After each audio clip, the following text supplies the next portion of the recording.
बिरजू के माँ बाप पैदा होते ही मर चुके थे, इसलिए वो अपने भैया लाल और भाभी सविता के साथ रहता था।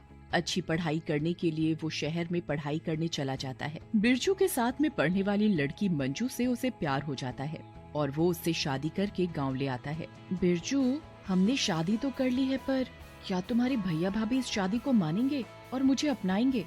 मंजू, तुम चिंता क्यों कर रही हो? मेरे भैया भाभी बहुत अच्छे हैं और तो और मुझे अपने बेटी की तरह प्यार करते हैं। वो तो घर जाकर ही पता चलेगा। बिरजू और मंजू गांव आ जाते हैं और अपने घर का दरवाजा खटखटाते हैं। कौन है भाई? अभी आती हूँ, रुको जरा, दरवाजा तोड़ोगे क्या? सविता दरवाजा खोलती है तो देखती है कि बाहर बिरजू और उसके साथ एक लड़की खड़ी होती है। सविता बिरजू को देखते ही चौंक जाती है। अरे बिरजू, तुम अचानक कैसे आए? ना कोई पत्री न तार। अगर तुम बता देते कि तुम आ रहे हो तो तुम्हारे भैया तुम्हें स्टेशन लेने आ जाते। बस बस भाभी, सारी बातें यही कर लोगी क्या? अंदर आने को नहीं कहोगी? सफर में हम दोनों बहुत थक गए हैं। अरे हाँ बिरजू, हम तो बोले ही जा रहे हैं बस। ये तो पूछा ही नहीं कि ये लड़की कौन है तुम्हारे साथ। भाभी, हमने शहर में शादी कर ली है और ये लड़की मंजू हमारी पत्नी है। क्या तुमने शादी कर ली है अपने भैया भाभी के बिना? तभी मंजू बोल पड़ती है। वो भाभी, शहर में कुछ हालात ही ऐसे हो गए थे कि हमें शादी वहीं करनी पड़ी और यहाँ आपका आशीर्वाद लेने चले आए। सविता दिल की बहुत अच्छी थी, इसीलिए दोनों की शादी सुनकर बहुत खुश हो जाती है और अंदर से किशन लाल को बुलाती है। अजी सुनते हो जरा, बाहर तो आओ जरा, देखो तो अपना बिरजू आया है। किशन लाल जल्दी से बाहर आ जाता है और खुशी से बिरजू को गले लगा लेता है। बिरजू, मेरे भाई, तू आ गया। तुझे देखकर मैं बहुत खुश हो गया। तभी सविता बोल पड़ती है। अजी, अपने बिरजू ने शहर में शादी कर ली और ये लड़की मंजू इसकी पत्नी है। अच्छा बिरजू, तू खुश है तो मैं भी बहुत खुश हूँ। अब तुम दोनों ऐसे ही खड़े रहोगे क्या? हम दोनों का आशीर्वाद भी तो लो। हम्म। बिरजू और मंजू भैया भाभी के पैर छूकर उनका आशीर्वाद लेते हैं। चलो अब दोनों अंदर चलकर आराम कर लो। थोड़े दिनों में सभी गांव वालों को भी पता चल जाता है कि बिरजू किशन लाल का भाई शहर की लड़की से शादी करके आया है। गांव वालों को ये बात बिल्कुल अच्छी नहीं लगती। अरे बहन, सुना तुमने? बिरजू ने शहर में शादी कर ली है। सविता और किशन लाल ने उन दोनों को अपना भी लिया और घर में भी घुसा लिया। हाँ बहन, सुना मैंने। कहीं इन्हें देखकर हमारी बहू बेटियां ना बिगड़ जाएं। इस बिरजू ने हद ही कर दी है। अरे गांव की छोरियां क्या कम पड़ गई थी जो शहर की लड़की से शादी करके आ गया। अब हम कर भी क्या सकते हैं? शहर में तो ये सब चलता ही रहता है। सभी गांव वाले अपने अपने घर चले जाते हैं और रात हो जाती है। पूरा गांव सोया हुआ होता है। बिरजू और उसकी पत्नी मंजू एक कमरे में सो रहे होते हैं। अचानक से मंजू को बहुत प्यास लग रही होती है। शरीर की थकावट की वजह से मंजू बिस्तर से उठ नहीं पाती है और नींद में ही पानी पानी बड़बड़ाती रहती है। पानी, पानी, बहुत प्यास लगी है, कोई पानी पिला दो मुझे, पानी चाहिए मुझे, मेरा गला सूख रहा है, पानी, पानी। मंजू इतनी गहरी नींद में सो रही होती है कि पानी पीने के लिए भी उठ नहीं पाती। अचानक से क्या होता है कि पानी की तड़प से उसके शरीर से उसकी आत्मा निकलकर पानी की तलाश में जाती है और वो रसोई में रखे मटके में से पानी पीने के लिए उसके अंदर घुस जाती है। तभी सविता आहट सुनकर उठ जाती है और रसोई में जाकर देखती है। अरे, ये मटके का ढक्कन किसने हटाया? शायद बिल्ली होगी, उसने हटा दिया होगा। ढक दूं, नहीं तो इसमें मक्खी मच्छर गिर जाएंगे। सविता मटके को ढककर वहां से चली जाती है और फिर सो जाती है। मंजू मटके के अंदर बंद हो जाती है और चिल्लाती रहती है। मुझे यहाँ किसने बंद किया? मुझे निकालो यहाँ से, मेरा यहाँ दम घुट रहा है। कोई है?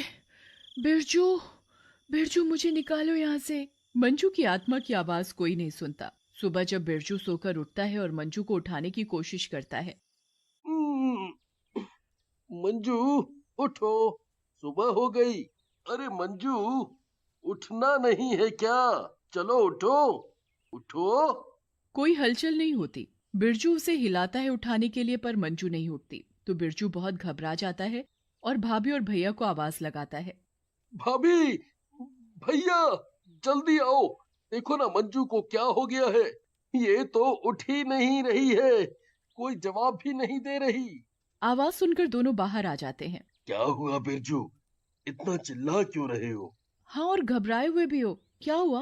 भाभी, भैया, मंजू कुछ बोल नहीं रही। देखिए ना, क्या हो गया है उसे। हाय राम, मंजू तो मर चुकी है। नहीं। मेरी मंजू मर नहीं सकती। कल तक तो वो बहुत खुश थी। कल रात को तो हम दोनों ने बातें भी करी थी, फिर दोनों सो गए थे। भाभी, भाभी ऐसा मत बोलो, ऐसा मत बोलो। बिरजू, अपने आप को संभालो। अब मंजू इस दुनिया में नहीं रही। बिरजू बहुत रोता है तो रोने की आवाज सुनकर गांव वाले भी इकट्ठा हो जाते हैं। क्या हुआ भाई, इतना शोर क्यों हो रहा है और कौन रो रहा है? बिरजू रो रहा है। उसकी पत्नी मंजू अब इस दुनिया में नहीं रही। रात को ही पता नहीं क्या हुआ, सुबह वो मरी हुई मिली। ये तो बहुत बुरा हुआ भाई। कल ही तो बेचारा शादी करके लाया था और आज ये सब हो गया। अब क्या करना है भाई लोग? बिरजू की पत्नी का अंतिम संस्कार कर दो।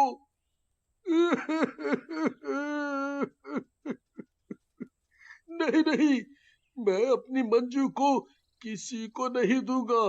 ये ये सो रही है, अभी उठ जाएगी और बोलेगी, बिरजू, बिरजू। बिरजू, अपने आप को संभालो। अब मंजू इस दुनिया में नहीं रही। अब उसका अंतिम संस्कार करने दो। फिर गांव के 4 लोग आकर मंजू को ले जाकर उसका अंतिम संस्कार कर देते हैं। बिरजू बहुत रोता है और किशनलाल और सविता उसे तसल्ली देने में लग जाते हैं।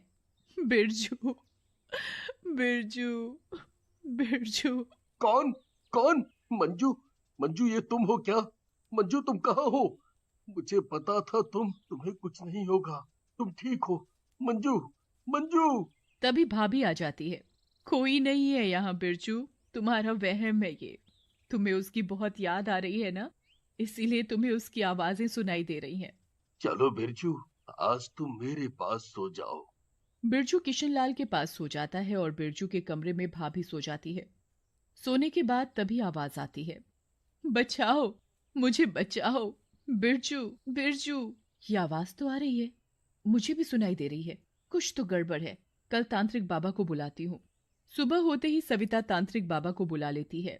बाबा हाथ में नींबू लेकर एक मंत्र बोलता है और सारे घर में घूमता है। उस वक्त सभी घर में ही आसपास होते हैं। बाबा को कुछ समझ आता है। ये मेरे नींबू वाला हाथ इस मटके के पास रुक गया है। इस मटके में कुछ है। हम्म, हम्म, इस मटके में एक आत्मा है, लड़की की, जो अभी इसी में तड़प रही है बाहर आने के लिए। कोई भी इस मटके को हाथ नहीं लगाएगा। अभी हम ध्यान लगाकर सब देखते हैं क्या माजरा है। बाबा ध्यान लगाकर सब पता कर लेता है। क्या हुआ बाबा, कुछ तो बताओ। चुप करो, बहुत बड़ा पाप हुआ है। ये लड़की रात को सो रही थी, इसे बहुत प्यास लगी थी, तो उसकी आत्मा निकलकर पानी पीने इस मटके में उतर गई और सविता ने इस मटके को ऊपर से ढक दिया। हाँ? इस मटके में मेरी मंजू है। मंजू, मंजू मैं आ रहा हूँ, तुम्हें यहाँ से निकालने आ रहा हूँ मंजू। मूर्ख, ऐसी गलती मत करना। ये अब तेरी पत्नी नहीं है, ये एक भयानक चुड़ैल बन चुकी है जो तुम सबको मार डालेगी। अब हम क्या करें बाबा, हमने जानबूझकर कुछ नहीं किया। जैसा मैं कहता हूँ तुम वैसा करो। इस मटके के ऊपर लाल कपड़ा बांधकर इस मटके को जंगल के बीचों बीच एक पेड़ होगा बरगद का, उस पर लटका कर आना। और ध्यान रहे, पीछे मुड़कर मत देखना। जैसा जैसा बाबा ने कहा वैसा वैसा ये काम बिरजू करके आ जाता है। रात को हवा चलने के कारण मटका नीचे गिर जाता है और मंजू की आत्मा बाहर आ जाती है। जिन लोगों ने मेरे शरीर को जलाया है, मैं उन लोगों को नहीं छोड़ूंगी। मैं उन लोगों को मार डालूंगी। जिन 4 गांव वालों ने उसका अंतिम संस्कार किया था वो उन्हें एक एक करके मार देती है। मंजू, मंजू, मेरी प्यारी मंजू, कहाँ हो तुम? देखो, देखो तुम्हारा बिरजू तुम्हें बुला रहा है। बिरजू, बिरजू मैं आ गई। तुम्हारी मंजू अब तुम्हारे साथ ही रहेगी। तुम यहाँ? तुम तो मटके में बंद थी ना? मटका टूट गया था और मैं बाहर आ गई अपना बदला लेने के लिए। मैं उन सबको मार दूंगी जिन लोगों ने मेरे शरीर को जलाया। नहीं, तुम ऐसा कुछ नहीं करोगी। इन लोगों ने जानबूझकर कुछ नहीं किया। बिरजू, ये तुम कह रहे हो? पता है ना उन लोगों ने मेरी क्या हालत की थी? मुझे मटके में बंद कर दिया था, अब वो मारेंगे। नहीं, तुम ऐसा कुछ नहीं करोगी। तभी अचानक से मंजू की आत्मा बिरजू के सामने से गायब हो जाती है और बिरजू घर जाकर अपने भैया भाभी को मंजू की आत्मा की सारी बातें बता देता है। क्या सच में बिरजू उसके शरीर को जिसने जलाने में मदद की वो उन सबको मार डालेगी? हाँ भाभी, मैं सच कह रहा हूँ। अब तो मैं भी मंजू के खिलाफ हूँ, क्योंकि अब वो बुरी बन चुकी है। मुझे तो लगा था कि मेरा प्यार उसे मरने के बाद भी अच्छा बना के रखेगा, पर नहीं, बदले की आग ने उसे बुरा बना दिया है। अब तो उन तांत्रिक बाबा को दोबारा बुलाने के अलावा और कोई रास्ता नहीं बचा। हाँ सही कह रहे हो। मैं कल जंगल जाकर उन्हें घर ले आऊंगी। फिर अगले दिन बाबा उनके घर आ जाते हैं। अब तो एक ही रास्ता है। अब तुम सबको एक नया मटका लेना पड़ेगा और इस आत्मा को कैसे भी करके दोबारा बंद करना पड़ेगा और फिर उसे जलाना पड़ेगा, ताकि मंजू की आत्मा को शांति मिल सके। और ये काम सिर्फ बिरजू कर सकता है, क्योंकि एक वो ही है जिससे मंजू सबसे ज्यादा प्यार करती है। हाँ बाबा, मैं ये काम कर सकता हूँ। फिर बिरजू मंजू की आत्मा को मटके में लाने की योजना बनाने में लग जाता है। तभी मंजू की आत्मा बिरजू को पुकारने लगती है। बिरजू, बिरजू। बिरजू सोचता है यही सही मौका है मंजू की आत्मा को मटके में बंद करने का। बिरजू अपना हाथ जानबूझकर मटके में फंसा लेता है ताकि मंजू की आत्मा को ये लगे कि उसका हाथ मटके में फंस चुका है और वो उसके हाथ को छुड़ाने के लिए मटके में घुस जाए। मंजू, मंजू, मंजू, देखो ना ये क्या हो गया है। मेरा हाथ इस मटके में फंस गया है। आह, आह। मंजू की आत्मा जल्दी से बिरजू के पास आ जाती है। हे भगवान, ये क्या कर लिया तुमने? अब कैसे निकालूं तुम्हारा हाथ? जल्दी से इस मटके में घुस जाओ और मेरा हाथ अंदर से धकेल कर निकाल दो। मंजू की आत्मा जल्दी से मटके में घुस जाती है और बिरजू का हाथ निकाल देती है और बिरजू जल्दी से उस मटके को एक लाल कपड़े से ढक देता है। अंदर से मंजू की आत्मा बहुत चिल्लाती रहती है। ये क्या कर रहे हो? बिरजू, निकालो मुझे यहाँ से। बिरजू जल्दी से उस मटके को घर से बाहर लाकर जला देता है और मंजू की आत्मा भी जल जाती है। फिर मंजू की आत्मा को शांति मिल जाती है और घर के सारे सदस्य और गांव वाले चैन की सांस लेते